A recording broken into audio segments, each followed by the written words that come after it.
Wa da'watu ila dzalika manzilatun indallahi rafi'atun. Berdakwah, mengajak orang kepada jalan Allah itu kedudukannya tinggi di sisi Allah Subhanahu wa taala. Ya. Kenapa? Karena ini tugasnya para nabi. Tugasnya para nabi apa? Mengajak umat. Nah sekarang para nabi nggak ada. Kita lah sebagai umatnya yang mengajak umat. Sehingga apa yang dilakukan nabi adalah kemuliaan, dilakukan oleh orang setelahnya juga kemuliaan.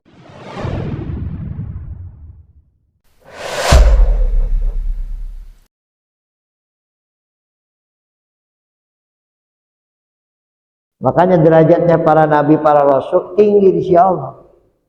Ya, mulia, tinggi di sisi Allah Subhanahu wa taala. Karena apa? Karena mereka adalah pencetus kebaikan. Ya. Siapa yang memulai pembunuhan, dialah dosanya sampai hari kiamat. Ya, siapa yang memulai kerusakan, dialah dosanya sampai hari kiamat. Naudzubillah min dzalik. Jadi bukan hanya ada pahala jariah, tapi dosa jariah. Ya, bukan hanya ada pahala jariah, ada dosa jariah. Masa kita mau, kita sudah mati di dunia, kita sudah dikubur, tapi dosa ngalir. Coba enak mana Pak? Kita dikubur, pahala ngalir apa dosa yang ngalir Pak? Hah? Pahala yang ngalir. Ya. Jadi jangan dosa jariah, tapi pahala jariah. Termasuk dosa jariah nih Bapak Ibu sekalian. Termasuk dosa jariah apa? Putri kita joget-joget di TikTok, misalkan. Joget-joget di Facebook, di YouTube. Auratnya kelihatan. Dosa nggak tuh putri kita? Dosa. Di-download sama orang lain, dibagikan. Dosa nggak kita? Dosa. Dibagikan lagi sama orang lain, dosa nggak? Terus menjalar. MLM itu namanya. MLM kemaksiatan. Nyambung terus. Video anak kita, putri kita, istri kita nyebar kemana-mana. Di-download, dibagikan, di ini, di itu, semuanya rame. Kita udah mati, tetap aja kiriman dosa nyampe. Naudzubillah. Kita udah mati, dosa kita nyampe. Gara-gara apa? Anak kita, istri kita yang mereka nggak menutup aurat, terus kita ngaji mah masya Allah, sedekah masya Allah, pengajian masya Allah, 5 waktu masya Allah. Gara-gara istri kita nggak kepantau Pak, gara-gara putri kita yang nggak kepantau Pak, kita dikemplangin di hari kiamat, dari kubur kita sampai hari kiamat. Kenapa? Kiriman dosa dari anak. Bapak Anu ini kiriman dosa dari anak, selamat menikmati. Bapak Anu ini kiriman dosa dari istri, selamat menikmati. Coba Pak. Gara-gara kita apa? Kagak perhatian kepada mereka. Tapi kalau mereka, kita sudah tiada, mereka tahajud, mereka sholat duha, meramaikan masjid. Bapak Anu ini kiriman pahala dari anaknya. Bapak Anu ini kiriman pahala dari istrinya. Bapak Anu ini kiriman pahala dari putrinya. Coba, enak gak begitu? Pak, Bu, enak gak begitu? Kita udah meninggal dunia, pahala ngalir sampai hari kiamat.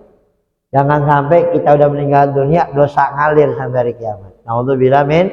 Makanya ajak keluarga kita untuk melakukan kebaikan. Ku anfusakum wa ahlikum karena tadi ini ya karena apa? Karena tadi orang yang mengajarkan kebaikan dia mendapatkan pahala, dan pahala orang yang mengamalkan. Orang yang mengajak kepada keburukan dia mendapatkan dosa, dan dosa orang yang mengamalkan. Naudzubillah. Hati-hati. Ini banyak orang tanpa menyadari hal semacam ini. Tanpa kita sadari, ketika kita berlaku hal yang dilarang, orang ikutin, dapat dosanya kita. Ketika melakukan hal yang baik, orang ikutin, dapat pahalanya kita. Tinggal kita mau pilih, mau modelan bagaimana kita. Ya, hati-hati. Ya, dalam beramal, cerdas dalam beramal, tidak ada yang kita amalkan kecuali kebaikan. Ya, Wa qala alaihi salatu wassalam, Rasul sallallahu alaihi wasallam bersabda, "Adalu alal khairi kafa'ilih." Yang mengajak kepada kebaikan seperti orang yang melakukan kebaikan. Kata ulama, walaupun kita nggak melakukannya, tapi orang lain tertarik untuk melakukannya. Gara-gara kita orang lain melakukannya, maka kita dapat pahala. Walaupun kita nggak melakukan. Ya, bahkan Sayyidina Ali dikatakan oleh Nabi Muhammad SAW, ya Ali, bi an yahdiyaka bika rajulan khairun laka min humurin ni'am. Wahai Ali, satu orang kau ajak untuk berbuat baik, itu lebih baik daripada unta merah. Unta merah itu unta yang sangat mahal harganya. Ya, untanya berwarna merah, kulitnya berwarna merah. Ya bukan merah-merah seperti merah darah, bukan. Dia putih agak kemerah-merahan kulitnya. Itu unta yang paling mahal. Ya, unta yang paling mahal. Maka kata Nabi Muhammad, satu orang kau ajak berbuat baik, itu lebih baik daripada engkau mendapatkan unta merah. Lebih baik daripada kau mendapatkan harta kekayaan yang begitu banyak. Karena tadi saya bilang MLM kebaikan. Ya, sebanyak orang yang mengikuti, sebanyak itulah kita mendapatkan keuntungan dari Allah Subhanahu wa Ta'ala. Ya. Faman ja'ala du'a ilal khair da'bahu wa syughlahu faqad akhadha bihadin wafirin min mirasi Rasulillah sallallahu alaihi wasallam wa sara ala sabilil lati qala ta'ala qul hadhihi sabili ad'u ila Allahi ala basiratin ana wa man tabi'ani wa subhanallahi wa ma ana minal musyrikin. Kata beliau, barang siapa yang menjadikan mengajak kepada kebaikan merupakan aktivitasnya, kesehariannya, kesibukannya selalu mengajak kebaikan, maka dia telah mengambil bagian terbesar dari warisan Nabi Muhammad sallallahu alaihi wasallam. Warisan. Ya, nahnu ma'asyiral anbiya la narisu dirhaman wala dinaran. Kita ini para nabi enggak mewariskan harta, dinar ataupun dirham. Innama narisul ilm. Kami mewariskan ilmu. Nah, ketika ada orang yang mengajarkan kebaikan, mengajak kebaikan, berarti dia telah mengambil bagian dari warisan Nabi Muhammad sallallahu alaihi wasallam, dan juga dia telah masuk dalam firman Allah Subhanahu wa taala, "Qul hadhi sabili." Katakan wahai Muhammad, inilah jalanku. Ad'u ila Allah ala basiratin. Aku mengajak kalian untuk beriman kepada Allah ala basiratin, atas dasar dalil yang benar, atas dasar dalil yang kuat. Aku ajak kalian. Ya. Kemudian wa man tabi ala basiratin ana wa man tabi'ani, dan orang-orang yang mengikuti aku. Ya, siapakah mereka? Para sahabat. Siapa mereka? Para tabi'in. Siapa lagi? Tabi'in. Siapa lagi? Terus sampai hari kiamat. Orang yang mengikuti jejak Nabi Muhammad adalah orang yang disebutkan dalam ayat ini. Orang yang berdakwah kepada kebaikan disebutkan di dalam ayat ini. Enggak mesti harus ulama, enggak mesti harus ustadz. Kita sebagai kepala keluarga bisa masuk dalam ayat ini. Kita sebagai guru bisa masuk dalam ayat ini. Yang penting mengajak kepada kebaikan, itu saja. Ya, yang penting kita mengajak kebaikan, itu saja. Nggak mesti dari seorang ulama, seorang ustadz. Yang penting kita mengajak kepada kebaikan, masuk dalam ayat ini. Wa subhanallahi wa ma'ana minal musyrikin, dan maha suci Allah dan kami bukan termasuk orang-orang yang musyrik. Ya. Falam yakun syughulu alaihi salatu wassalam bi jami'at qawtihi ghaira da'wa ila Allah bi qawli wa fi'li. Aktivitas Nabi kesehariannya di seluruh waktunya hanya berdakwah, mengajak orang kepada kebaikan, baik dengan ucapannya ataupun dengan tingkah lakunya. Itu kerjaan Nabi. Selalu, kenapa? Karena pingin umat ini dalam keadaan baik semua, dalam keadaan diridhoi oleh Allah, di dunia mereka dan akhirat mereka. Itu keinginan Nabi. Keinginan Nabi Muhammad apa? Kita ini semua masuk surga. Itu keinginan Nabi Muhammad. Sehingga Nabi Muhammad selalu berusaha untuk mengajak orang kebaikan. Dalam Al-Quran kan Allah katakan, laqad ja'akum rasulun min anfusikum azizun 'alaihi ma'anitum harisun 'alaikum bil mu'minina raufur rahim. Harisun 'alaikum, yang selalu berusaha untuk mengajak kepada kebaikan buat kalian.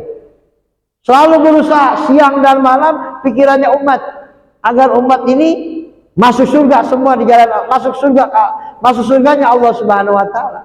Sehingga semua waktu Nabi Muhammad, umur Nabi Muhammad, jiwa Nabi Muhammad, harta Nabi Muhammad dikorbankan untuk berdakwah di jalan Allah Subhanahu wa taala. Karena pengen Nabi Muhammad ini kita semua masuk ke dalam surga. Caranya bagaimana? Mengamalkan nasihat Nabi Muhammad. Ya, mengamalkan nasihat Nabi Muhammad sallallahu alaihi wasallam. Sampai suatu saat ya, Nabi Muhammad sallallahu alaihi wasallam membaca ayat tentang Nabiullah Ibrahim. Kata Nabi Ibrahim, Rabbi innahunna adlalna katsiran minan nas faman tabi'ani fa innahu minni waman asani fa innaka ghafurur rahim.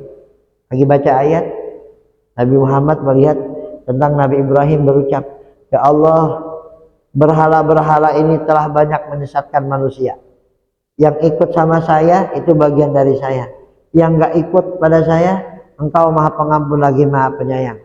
Ya, beri dia hidayah, beri dia petunjuk, biar dia taubat, dan ampuni dosanya. Didoakan seperti itu sama si Nabi Ibrahim. Baca lagi ayat tentang Nabi Isa terhadap umatnya. Apa kata Nabi Isa? Rabbi innahum ibaduk, fa in tu'adzibhum fa innahum ibaduk, fa in taghfir lahum fa innaka azizun hakim. Ya Allah, mereka itu hambamu juga. Kalau engkau mau azab mereka, azab aja sudah, terserah. Azab. Ya, kalau engkau mengampuni, ya engkau Tuhan yang Maha Bijaksana. Nabi Ibrahim doain baik buat umatnya, Nabi Isa enggak doain. Nabi Isa enggak doain. Ini mereka ya Allah, hambamu juga. Mereka yang enggak ngikut saya, mau engkau azab terserah. Mau kalau engkau ampuni terserah. Tapi Nabi Ibrahim, ya Allah, yang enggak ikut sama aku, ampuni dosanya. Beri petunjuk biar dan terima taubatnya, didoain. Nabi Muhammad baca itu nangis. Umatku bagaimana? Umatku bagaimana? Bagaimana umatku ini nanti setelah peninggalan aku? Berabad-abad, bertahun-tahun, berabad-abad jauh dari diriku. Gimana nanti nasib mereka? Siapa yang mengajak mereka pada kebaikan? Siapa? Kemudian Allah mengatakan kepada Nabi Muhammad, kepada Jibril, ya Jibril, tanyakan apa yang menjadikan dia sedih. Walaupun aku tahu apa penyebabnya, tanyakan. Ditanyakan kepada Nabi Muhammad, kekhawatiran terhadap umat ternyata. Disampaikan kepada Allah Subhanahu wa taala. Apa kata Allah? Sampaikan kepada Muhammad, Innila uhzi'uka fi ummati wa la yasu'uk. Katakan wahai kepada Muhammad, wahai Jibril, ya Rasulullah, Allah nggak akan bikin kamu sedih. Allah nggak akan bikin kamu sedih terhadap umatmu, dan Allah nggak akan bikin susah terhadap umatmu. Artinya apa? Semua umat Nabi Muhammad masuk ke dalam surganya Allah Subhanahu wa taala. Nggak ada satupun dari umat Nabi Muhammad kecuali semua nanti di surganya Allah Subhanahu wa taala. Itu berkata apa?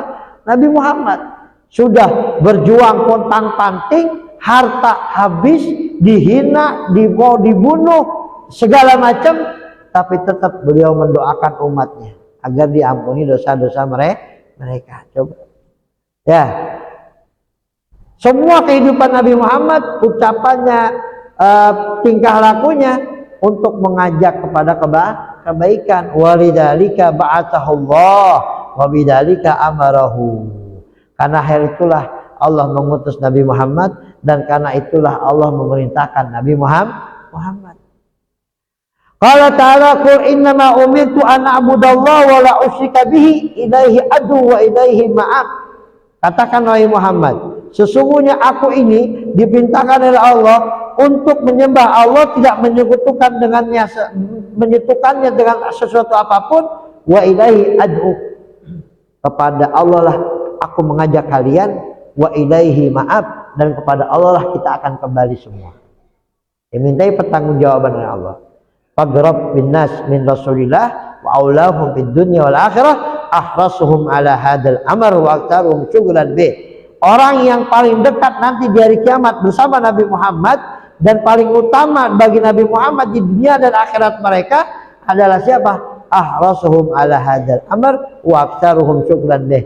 Orang yang paling bersemangat dalam mengajak kebaikan dan paling banyak waktunya disibukkan, dihabiskan untuk berdakwah di jalan Allah Subhanahu wa taala.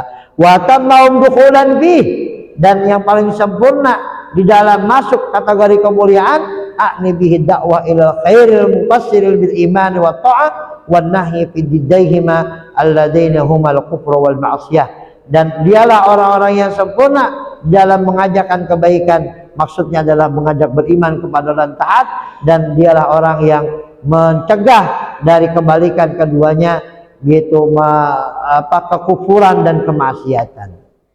Ya. Jadi intinya bahwa kita sebagai umat Nabi Muhammad kalau pengen dapat keutamaan yang besar, ikuti jejak Nabi Muhammad. Minimal dalam keluarga kita dulu saja. Dalam keluarga kita. Anak kita bagaimana keluarnya, Pak? Ya, sekarang coba kita lihat generasi zaman sekarang, Pak. Nggak jauh-jauh lah kita di jalan sini nih. Ya. Anak-anak perempuan sekarang bukan pakai pakaiannya, pakai pakaian orok. Oh, pakaian orok. Pakaian orok dipakai. Ya. Celananya itu bukan di atas dengkul, di atas paha sekarang. La haula wala quwata illa. Jangan sampai terjadi sama anak-anak kita. Tanggung jawabnya besar, Pak. Kita sebagai orang tua. Ya, di hari kiamat bapak ibu ngaji enak banget, tapi anaknya di rumah ngapain nggak tahu. Nggak peduli. Bapak ibu ngaji sana ngaji sini 5 waktu di masjid, anaknya seperti itik tanpa induk. Mereka berpakaian, kita nggak mau ambil pusing. Mereka bermain, kita mau ngambil pusing. Kita nanti ada pertanggungjawaban, Pak. Allah nitip anak, tentu kalau namanya titipan kudu dijaga. Namanya titipan kudu dijaga. Bagaimana ketika diserahkan kepada kita dalam keadaan bersih, kita serahkan kepada Allah juga dalam keadaan bersih. Begitu kita dikasih titipan, nitip ya, ini barang saya masih utuh, masih cakep, masih gres, kita kembalikan udah hancur-hancuran. Kira-kira gimana orangnya, Pak? Marah apa kagak? Marah. Anak dititipin kepada kita, Bu, ini anak ya, nih yang cantik, yang putih, yang bersih, nih tolong dijaga. Titipan, Pak, ini anaknya Pak, tolong dijaga. Senang banget kita punya anak. Titipan Allah ini. Allah menjaga, Allah ngasih kita bersih anak kita. Ya, kullu maulidin yuladu alal fitrah. Setiap anak dilahirkan dalam keadaan bersih, suci. Illa abawahu, kecuali kedua orang tuanya. Yahawidanihi, menjadikan dia Yahudi. Wa yubajisani, menjadikan dia Majusi. Wa yunasirani, menjadikan dia Nasrani. Maka ketika kita menerima anak dalam keadaan bersih dan diambil kembali oleh Allah dalam keadaan bersih, tanggung jawab besar. Makanya Pak, seperti saya bilang tadi, minimal ya kebaikan ini kita terapkan dalam keluarga kita dulu lah.